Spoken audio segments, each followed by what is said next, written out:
ধন্যবাদ। মোশাররফ, আমি মনে হয় ওই আপনাদের সকলকে রিকোয়েস্ট করেছিলাম যে এই বিশেষণগুলি ব্যবহার না করার জন্য আমার নামের সাথে। বিসমিল্লাহির রহমানির রহিম। আজকের এই কর্মশালায় উপস্থিত যশোর, নড়াইল এবং ঝিনাইদহ জেলা থেকে আগত বিএনপি সহ বিএনপির বিভিন্ন অঙ্গ ও সহযোগী সংগঠনের উপস্থিত সকল সহকর্মীবৃন্দ, মঞ্চে উপস্থিত কর্মশালার প্রশিক্ষকবৃন্দ, উপস্থিত নেতৃবৃন্দ, আসসালামু আলাইকুম।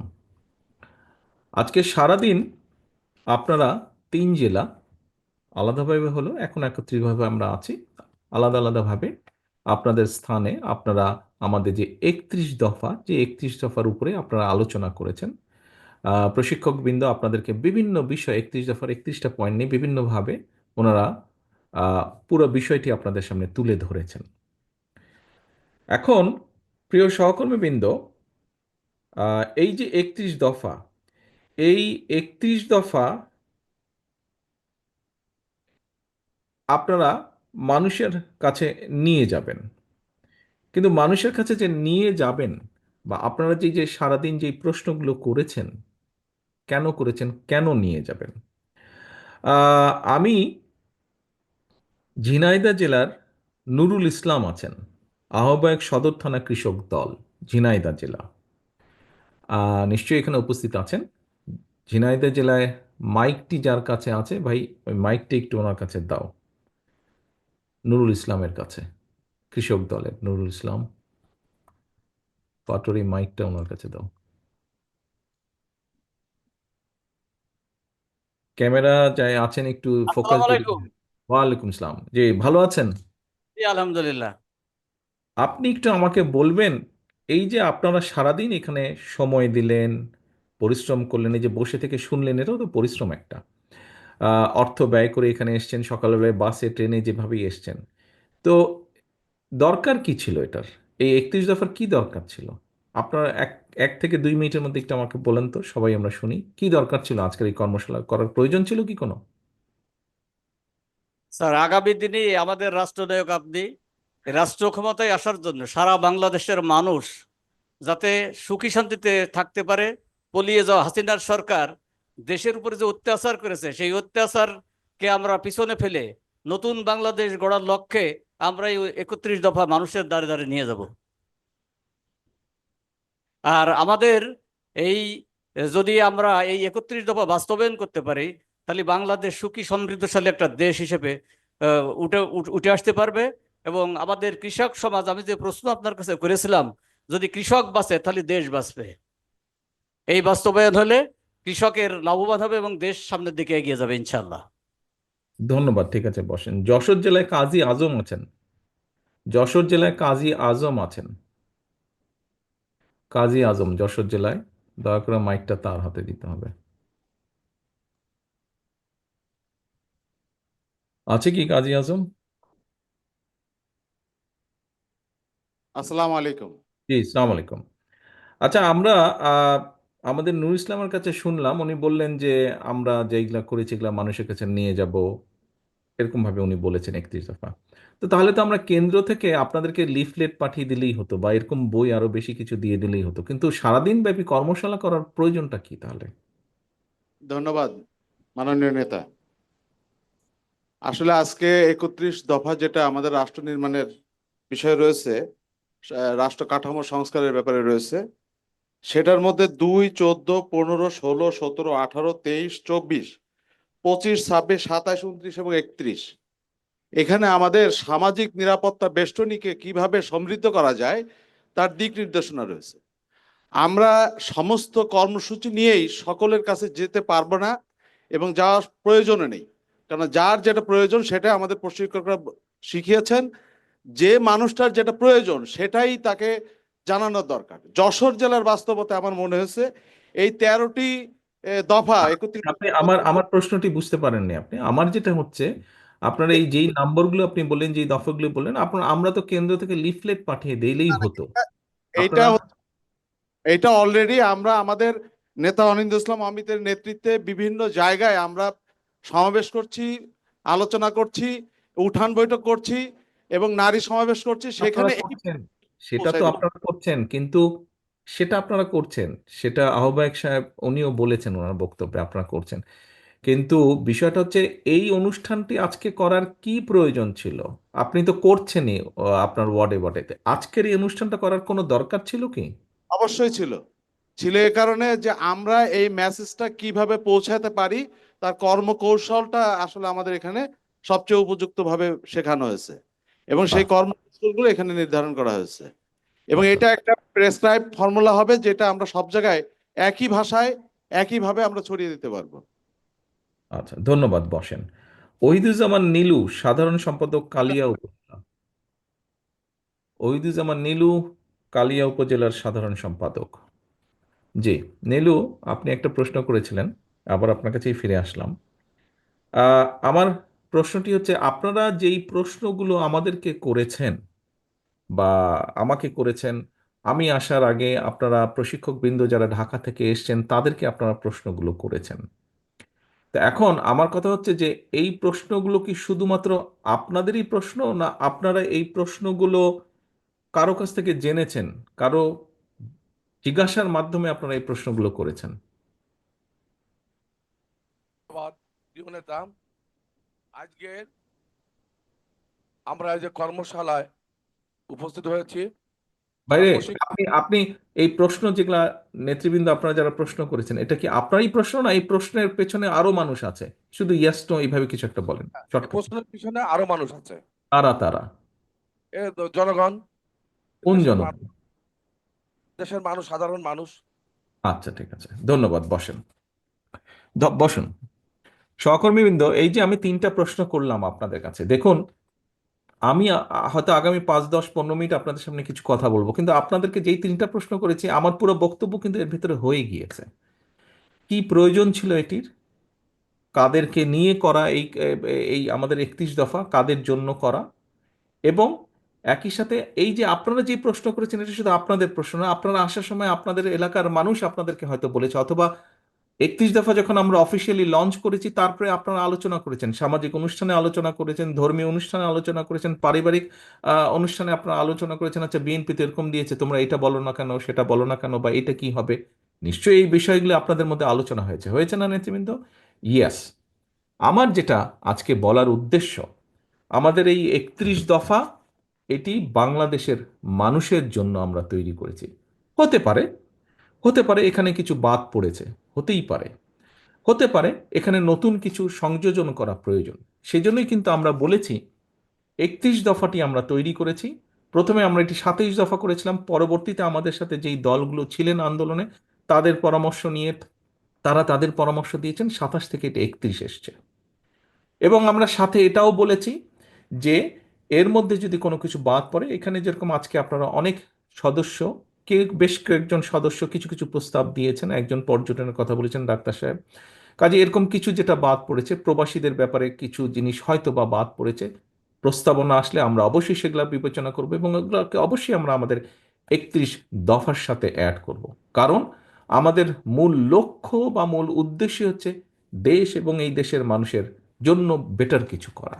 আমাদের একজন মহিলা নেত্রী, উনি উনি উনি একজন শিক্ষিকাও অবশ্য একই সাথে, উনি বলেছেন যে ওনারা যখন গিয়েছেন, যে ফ্যামিলি কার্ড নিয়ে আমরা কথা বলেছি, কোনো কোনো মহিলা হয়তো সাধারণ মানুষ তারা কিছুটা কনসার্ন এক্সপ্রেস করেছেন, হ্যাঁ আপনারা ইলেকশন আগে দিয়ে বলেন পরে করবেন কিনা, হতেই পারে, এটা হওয়াটা কারো কারোর মধ্যে শঙ্কা থাকতেই পারে, কিন্তু তারপরে উনি ওনার কনসার্নটা এখানে এক্সপ্রেস করেছেন। অর্থাৎ এই সবগুলো জনগণের পক্ষে থেকে আসা আপনাদের প্রশ্ন, লক্ষ্য উদ্দেশ্য একটাই, জনগণ, জনগণ এবং জনগণ। প্রিয় সহকর্মীবৃন্দ, আমি আপনাদের সামনে আজকে একটি কথা রিপিট করতে চাই, যেই কথাটি আমি বেশ কিছুদিন আগে আরেকটি অনুষ্ঠানে বলেছিলাম। দেখুন, এখানে উপস্থিত প্রত্যেকটা মানুষের সাথে বিগত 15 বছর বিভিন্ন রকম অত্যাচার নির্যাতন হয়েছে, অবর্ণনীয় অত্যাচার নির্যাতন হয়েছে অনেকের সাথে। কাজেই আপনারা একটি অবর্ণনীয়, একটি অকল্পনীয় একটি অবস্থার ভেতর দিয়ে আপনারা আজ এখানে এসেছেন। আপনারা প্রত্যেকে বিএনপির পোড় খাওয়া নেতা এবং কর্মী। শুধু যে এই ঘরে যারা আছেন তা না, আপনারা অনেকে আজকে এখানে আসতে পারেননি, বিশাল অংশটাই আসতে পারেনি এখানে, স্ব জেলার আপনাদের, কিন্তু তারাও পোড় খাওয়া নেতাকর্মী। আপনারা কেন এই অত্যাচার নির্যাতন সহ্য করেছেন? কেন এই যে পুড়েছেন আপনারা, অত্যাচার নির্যাতন, জেল, জরিমানা, গায়েবী মামলা, মিথ্যে মামলা, এই যে এটার ভিতরে আপনারা পোড় খেয়েছেন, পড়েছেন, কেন করেছেন আপনারা? আপনারা করেছেন এ কারণেই, যেটি আমি বিশ্বাস করি, সেটি হচ্ছে একটি বিশ্বাস, একটি আদর্শকে ধারণ করেন বলি। কি সেই বিশ্বাস?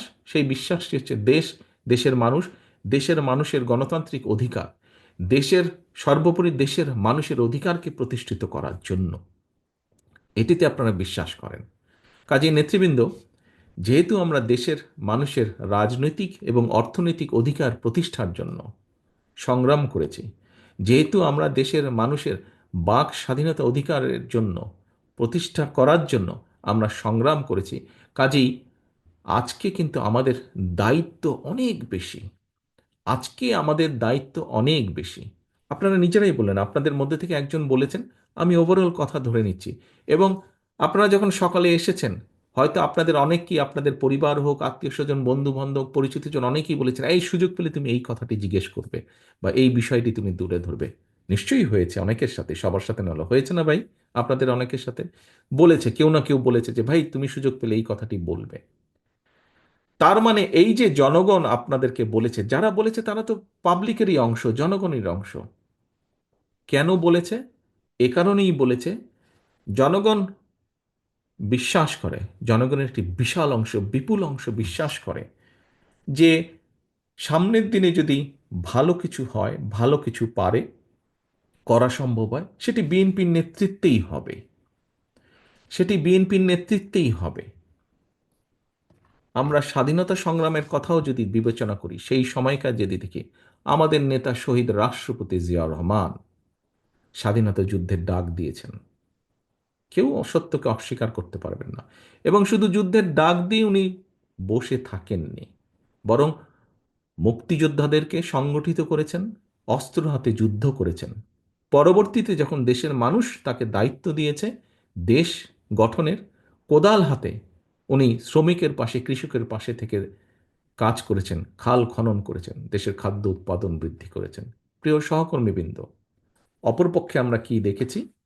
আমরা দেখেছি কোনো কোনো রাজনৈতিক দলের কে আমরা দেখেছি, ৭১ সাল যদি আমরা বিবেচনা করি, আমরা দেখেছি তারা কিভাবে এদেশের মানুষকে যুদ্ধের মুখে ঠেলে দিয়ে, যুদ্ধকে সঠিকভাবে সংগঠিত না করে বর্ডার ক্রস করে অন্য জায়গায় চলে গিয়েছে। আবার কাউকে কাউকে আমরা দেখেছি সরাসরি এই দেশের মানুষের সবচাইতে বড় অর্জন, যতদিন পৃথিবী থাকবে, যতদিন বাংলাদেশ থাকবে, এই বাংলাদেশের সবচাইতে বড় অর্জন, বাংলাদেশের মানুষের সবচাইতে বড় অর্জন বাংলাদেশের স্বাধীনতা যুদ্ধ। আমরা কাউকে কাউকে দেখেছি সেই স্বাধীনতা যুদ্ধের বিরোধিতা করতে। প্রিয় সহকর্মীবৃন্দ, আমরা হাদিসে দেখেছি দেশ প্রেম ঈমানের অঙ্গ, সেটি দেশের মাটিকে রক্ষা করা, দেশের মানুষের অধিকারকে রক্ষা করা, দেশের মানুষের অধিকারকে প্রতিষ্ঠিত করা, সব কিছুই এই ঈমানের মধ্যে পড়ে, দেশ প্রেমের ভিতরে পড়ে। আমরা দেখেছি বিএনপির ক্ষেত্রে, আমরা দেখেছি বিএনপির প্রতিষ্ঠাতা শহীদ রাষ্ট্রপতি রহমান যুদ্ধ করেছেন, পরবর্তীতে যখন উনি দেশের মানুষের দ্বারা উনি দায়িত্ব পেয়েছেন, দেশের মানুষের মাধ্যমে দায়িত্ব পেয়েছেন, তখন আমরা দেখেছি যে মানুষকে সংগঠিত করে কিভাবে দেশ গঠনে উনি ভূমিকা রেখেছেন। পরবর্তীতে আমরা দেখেছি দেশে যখন আবার স্বৈরাচার কাঁধে চেপে বসেছে, দেশের মানুষকে নিয়ে দেশনেত্রী খালেদা জিয়া কিভাবে উনি রাজপথে থেকে সংগ্রাম করেছেন, এবং দেশের মানুষ তার প্রতিদান দিয়েছে। ১৯৯১ সালে দেশের মানুষ ভোটের মাধ্যমে বিএনপিকে দায়িত্ব দিয়েছে দেশ পরিচালনার জন্য। কাজে আমরা যদি দেখি, প্রিয় সহকর্মীবৃন্দ, প্রতিটা মুহূর্তে, দেশের সংকটকালীন মুহূর্তে বিএনপি এসে দাঁড়িয়েছে। দেশের মানুষ বিএনপির উপরে আস্থা রেখেছে। দেশের মানুষ চেয়েছে যে ঠিক আছে, যেহেতু বিএনপির উপরে আস্থা রাখা যায়, বিএনপিকে আমরা দায়িত্ব দিই। যখনই একটি নিরপেক্ষ নির্বাচন হয়েছে, কম বেশি প্রায় সকল নিরপেক্ষ নির্বাচনে, যা দেশে এবং বিদেশে স্বীকৃতি লাভ করেছে একটি নিরপেক্ষ নির্বাচন হিসেবে। সেই নির্বাচনের মাধ্যমে প্রতিবার বিএনপি দেশ পরিচালনার সুযোগ পেয়েছে। দেশের মানুষ বিএনপিকে সেই সুযোগ দিয়েছে। প্রিয় সহকর্মীবৃন্দ, আগামীতে সামনে আমরা প্রত্যাশা করি, দেশের মানুষ প্রত্যাশা করে, মানুষের গণতান্ত্রিক অধিকার প্রতিষ্ঠার জন্য সবচেয়ে প্রথম যে পদক্ষেপ সেটি হচ্ছে একটি নির্বাচন, এবং একটি নির্বাচন অনুষ্ঠিত হবে, এবং সেই নির্বাচনের মাধ্যমে দেশের মানুষ সিদ্ধান্ত নেবে যে পরবর্তীতে কারা, কাদেরকে তারা, দেশের মানুষ দেশ পরিচালনার দায়িত্ব দিবে। আমরা বিভিন্ন আলোচনায় দেখি, বিভিন্ন জ্ঞানী গুণী ব্যক্তির, বিভিন্ন বিশিষ্টজনের আলোচনায় আমরা দেখি, কম বেশি প্রত্যেক মানুষ তাদের বক্তব্যে তুলে ধরেন যে আগামী দিনে বাংলাদেশ জাতীয়তাবাদী দল বিএনপির সবচাইতে বেশি সম্ভাবনা দেশ পরিচালনা করার, সবচাইতে বেশি সম্ভাবনা সরকার গঠন করার, ভোটের মাধ্যমে জয়ী হয়। এখন প্রিয় সহকর্মীবৃন্দ, আজকে আপনারা আজকে আপনারা ৩১ দফা নিয়ে সারাদিন আলোচনা করেছেন। কেন আলোচনা করেছেন? খুব সংক্ষেপে বলতে হলে, এই ৩১ দফার মাধ্যমে আমরা দেশের পরিবর্তন ঘটাতে চাই, শুভ পরিবর্তন, পজিটিভ পরিবর্তন, যেটি মানুষ প্রত্যাশা করে। এখন এই পরিবর্তনটি, এই পরিবর্তনটিতে কোনো জাদু বা ম্যাজিক না যে আমরা বলবো আর হয়ে যাবে। এই পরিবর্তনের জন্য আমাদের নিজেদেরকে প্রস্তুত হতে হবে, আমাদের মন মানসিকতার পরিবর্তন ঘটাতে হবে প্রথমে। যদি মন মানসিকতার পরিবর্তন ঘটাতে হয়, তাহলে সেভাবে আমাদের নিজেদেরকে প্রস্তুত করতে হবে। একটু আগে আমি বলেছি, আপনারা প্রত্যেকে এখানে দেখেছেন, আমি যদি একটি বিষয়কে উদাহরণ হিসাবে নিয়ে আসি, যে আমাদের একজন সহকর্মী, একজন শিক্ষিকা, আমাদের দলের একজন নেত্রী বলেছেন, উনি যখন বিভিন্ন উঠান বৈঠকে গিয়েছেন, বলেছেন অনেক মহিলা খুশি হয়েছে ফ্যামিলি কার্ডের কথা শুনে। আবার কেউ কেউ প্রশ্ন করেছে, সত্যি আপনারা করবেন তো? প্রিয় সহকর্মীবৃন্দ, আজকে আপনারা যারা এখানে আমার সামনে বসে আছেন, আপনারা সহ আরও যারা আমাদের লক্ষ লক্ষ নেতাকর্মী আছে, বিএনপির নেতাকর্মী আছে, এই সকল মানুষকে আজকে এই দায়িত্বটি নিতে হবে। আমাদের বিরুদ্ধে বিভ্রান্তি ছড়ানোর জন্য বহু মহল কিন্তু তৈরি হচ্ছে। আপনারা পোড় খাওয়া রাজনীতিবিদ, আপনাদের বুঝতে বিন্দুমাত্র অসুবিধা হওয়ার কোনো কারণ নেই। বিএনপির বিরুদ্ধে বিভিন্ন মহল বিভিন্নভাবে কিন্তু তৈরি হচ্ছে, প্রোপাগান্ডা ছড়াচ্ছে, এরই মধ্যে আমরা সেগুলো দেখতে পাচ্ছি। প্রোপাগান্ডা ছড়াচ্ছে, শত্রুপক্ষ বলেন বা প্রতিপক্ষ বলেন, সেগুলো তারা করবেই, দেশের ভিতরে বাইরে সেটি তারা করবে, আমরা সেটিকে ফেস করব। কিন্তু সবচেয়ে ইম্পর্টেন্ট বিষয় হচ্ছে, ওই যেই মানুষগুলো, কিছু কিছু মানুষ জিজ্ঞেস করছেন যে সত্যিই তোমরা করবা তো? এটি একটি আস্থার বিষয়। এখানে একজন প্রশ্নকর্তা ব্যাংকিং বিষয় নিয়ে বলেছেন, আমি তখন বলেছি যে ব্যাংক এমন একটা বিষয়, আস্থাটা ধীরে ধীরে গড়ে তুলতে হয়, অর্থনৈতিক বিষয়। ঠিক ভোটের বিষয়টা এরকম, আস্থাটা ধীরে ধীরে গড়ে তুলতে হয়। সহকর্মীবৃন্দ, এই আস্থা ধরে রাখার দায়িত্ব কিন্তু জনগণের না। এই আস্থা, আমাদের প্রতি জনগণের আস্থা ধরে রাখার দায়িত্ব কিন্তু আমার, আপনার, আমাদের উপস্থিত সকলের, যারা উপস্থিত নেই, যার গায়ে একবার সিল লেগেছে বিএনপি, সেরকম প্রতিটি নেতাকর্মীর দায়িত্ব হচ্ছে এই আস্থাকে ধরে রাখা, এই আস্থাকে ধরে রাখা। আমি আপনাদের, আমি জানি আমি যে প্রশ্নটি এখন করব, তার প্রত্যুত্তরে আপনারা সবাই হাত তুলবেন। কিন্তু আপনাদের প্রত্যেককে আমি বলবো, হাতটা তোলার আগে 2 সেকেন্ডের জন্য চিন্তা করে নেবেন যে প্রকৃতভাবে আপনি বিশ্বাস করেন কিনা। যদি আপনি বিন্দুমাত্র বিশ্বাসের চিড় থাকে, দয়া করে হাত তুলবেন না। আর যদি 100% বিশ্বাস করেন, অনলি দেন আপনি হাতটা তুলবেন। আমার প্রশ্নটি হচ্ছে, আপনারা কি সত্যিকারভাবে দৃঢ়ভাবে বিশ্বাস করেন এই 31 দফা বাস্তবায়নের মাধ্যমে আমরা কিছু হলেও দেশের মানুষের ভাগ্যের পরিবর্তন করতে সক্ষম হব? আপনারা কি দৃঢ়ভাবে এটি বিশ্বাস করেন? যদি যারা যারা বিশ্বাস করেন হাত তুলেন। ধন্যবাদ। আমি দেখতে পাচ্ছি প্রায় প্রত্যেকে হাত তুলেছেন। প্রিয় সহকর্মীবৃন্দ, দেখুন, আমি একটু আগে একটি কথা বলেছি যে মানসিক অবস্থার পরিবর্তন করতে হবে, আমাদেরকে দৃঢ়ভাবে বিশ্বাস করতে হবে যে আমরা পারব, আমরা করব। যদি আমরা পারি, যদি আমরা করতেই চাই, আসুন নিজেদেরকে আমরা সেভাবে প্রস্তুত করি। আমরা যদি এইরকম 100টা কর্মশালাও করি প্রতিদিন, তাহলেও কিছু হবে না। তখনই হবে যখন আমরা নিজেদেরকে একটু হলেও পরিবর্তন করতে পারবো।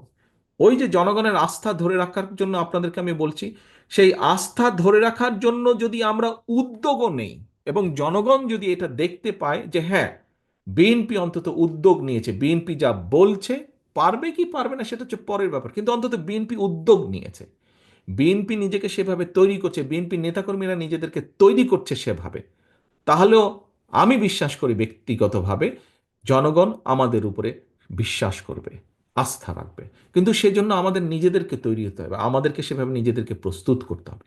প্রিয় সহকর্মীবৃন্দ, সামনের পথ, প্রতিবার আমি প্রতিদিন একই কথা বলছি, সামনের পথ কিন্তু মোটেও মসৃণ না, সামনের পথ মোটেও মসৃণ না। একটু আগেই আমি বলেছি, বিভিন্ন মহল ষড়যন্ত্র তো করছেই। আপনারা দেখেছেন অন্তর্বর্তীকালীন সরকারের যারা বিশেষ করে সরকার প্রধান আছে ডক্টর ইউনূস, উনিও কিন্তু বলেছেন যে অর্থনৈতিক অবস্থা কি অবস্থায় রেখে গিয়েছে পলাতক স্বৈরাচার, চুরি দুর্নীতি লুটপাট করে সব সাফা করে দিয়ে গিয়েছে। আপনারা প্রত্যেকেই জানেন, আপনারা প্রত্যেকেই ভুক্তভোগী।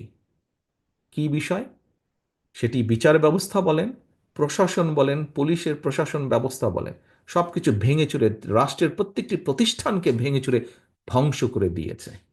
কাজেই যারাই দায়িত্ব পাক আগামী দিনে, সেই দলটির বা যারা দায়িত্ব পাবে তাদের অত্যন্ত কষ্ট হবে।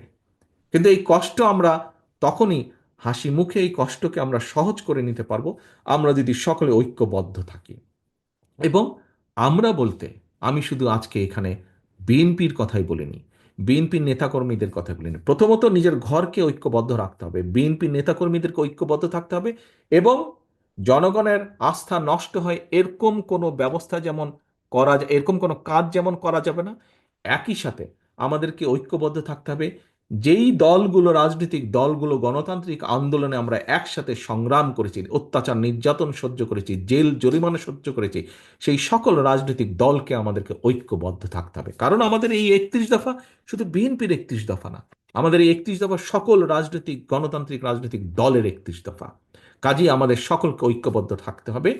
এইখানে সত্য বাস্তবতা, কেউ এটি অস্বীকার করছেন না। কি সেটি? এই যে সকল দলগুলো, তার মধ্যে বিএনপি সবচেয়ে বড় দল। অন্য দলগুলো মোটেও সেটা অস্বীকার করছেন না, ওনারাও বলছেন বিএনপি বড় দল। এবং বড় দল হিসাবে সবচেয়ে বড় দায়িত্ব বিএনপির, জনগণের এই আস্থা ধরে রাখা, এই 31 দফা বাস্তবায়ন করা। প্রিয় সহকর্মীবৃন্দ, আমি ব্যক্তিগতভাবে একটি একটি একটি একটি প্রতিজ্ঞা বা নীতিতে বিশ্বাস করি। আপনারা যেরকম অত্যাচারিত নির্যাতিত হয়েছেন, আমি ব্যক্তিগতভাবে আমার পরিবারও অত্যাচারিত নির্যাতিত হয়েছে সেই পলাতক স্বৈরাচার দ্বারা। যে কোনো নির্যাতিত মানুষ তার নির্যাতনকারীর বিরুদ্ধে প্রতিশোধ নিতে চায়। প্রিয় সহকর্মীবৃন্দ, আপনি চান, আমি চাই, আমরা সবাই চাই যারা আমরা অত্যাচারিত নির্যাতিত। তবে আমি ব্যক্তিগতভাবে, এবং আমি মনে করি আজকে এখানে উপস্থিত আমার প্রতিটি নেতাকর্মী, এই দলের প্রতিটি নেতাকর্মী আমার সাথে একমত হবেন, কেউ দ্বিমত হবেন না। কি সেটি? আমরা প্রতিশোধ নিতে চাই, আমি প্রতিশোধ নিতে চাই এই 31 দফাকে বাস্তবায়ন করার মাধ্যমে। কারণ শহীদ রাষ্ট্রপতি জিয়াউর রহমান, দেশনেত্রী বেগম খালেদা জিয়া, তারা এই দেশের মানুষের রাজনৈতিক অধিকার প্রতিষ্ঠিত করতে চেয়েছিলেন, গণতান্ত্রিক অধিকার প্রতিষ্ঠিত করতে চেয়েছিলেন, এই দেশের শিশুদেরকে শিক্ষিত করতে চেয়েছিলেন, বেকারদের কর্মসংস্থান করতে চেয়েছিলেন, খাদ্য উৎপাদন দ্বিগুণ করতে চেয়েছিলেন, দেশে শিল্পায়ন করতে চেয়েছিলেন, মানুষের অর্থনৈতিক স্বাধীনতা প্রতিষ্ঠিত করতে চেয়েছিলেন। সেই কাজগুলোতে বাধা দেওয়া হয়েছে। প্রিয় সহকর্মীবৃন্দ, আমি মনে করি বাংলাদেশ জাতীয়তাবাদী দলের প্রত্যেকটি নেতাকর্মীর প্রতিশোধ সেদিনই সফল হবে যেদিন বাংলাদেশের মাটিতে আমরা বাংলাদেশের মানুষের জন্য এই 31 দফাকে বাস্তবায়ন করতে সক্ষম হব। একমাত্র সেদিনই আমরা অগণতান্ত্রিক যে অশুভ শক্তি যারা বাংলাদেশকে দাবিয়ে রাখতে চায়, তাদের বিরুদ্ধে আমাদের প্রতিশোধ সফল হবে। যেদিন আমরা 31 দফার বাস্তবায়ন কার্যক্রম শুরু করব এবং এটি একটি চলমান প্রক্রিয়া থাকবে, আমরা ভালো থেকে ভালো করতে সক্ষম হব, সেদিনই আমরা প্রতিশোধ গ্রহণে সক্ষম হব। আমি প্রতিশোধ বলতে তাই বুঝি। বাস্তবায়ন অফ 31 দফা। প্রিয় সহকর্মীবৃন্দ, আসুন আজকের এই কর্মশালায় আমরা প্রত্যেকটি মানুষ প্রতিজ্ঞা করি, শপথ করি, যে কোনো মূল্যে বাংলাদেশের মানুষের আস্থা আমাদেরকে ধরে রাখতে হবে। আস্থা ধরে রাখার দায়িত্ব আমাদের। বিএনপি সবচাইতে বড় রাজনৈতিক দল, তার যে যুগপৎ আন্দোলনের যেই দলগুলো, তার মধ্যে সবচেয়ে বড় রাজনৈতিক দল। অন্যরা আমাদেরকে সহযোগিতা করবেন, কিন্তু দায়িত্ব সবচেয়ে বেশি আমাদের। দায়িত্ব আপনার, দায়িত্ব আপনাদের সকলের। এই দেশকে রক্ষা করা, দেশের সার্বভৌমত্ব রক্ষা করা, দেশের মানুষের রাজনৈতিক এবং অর্থনৈতিককে প্রতিষ্ঠিত করা, রক্ষা করার দায়িত্ব। আসুন সেটিই হোক আজকের আমাদের কর্মশালার শপথ, সেটিই হোক আমাদের আজকের এই কর্মশালার প্রতিজ্ঞা। সেই প্রতিজ্ঞা যাতে আমরা পূরণ করতে পারি দেশের প্রতি, দেশের মানুষের প্রতি, সেই প্রত্যাশা রেখে আমি আমার বক্তব্য শেষ করছি। আল্লাহ হাফেজ। বাংলাদেশ জিন্দাবাদ। বাংলাদেশ জাতীয়তাবাদী দল জিন্দাবাদ। আসসালামু আলাইকুম।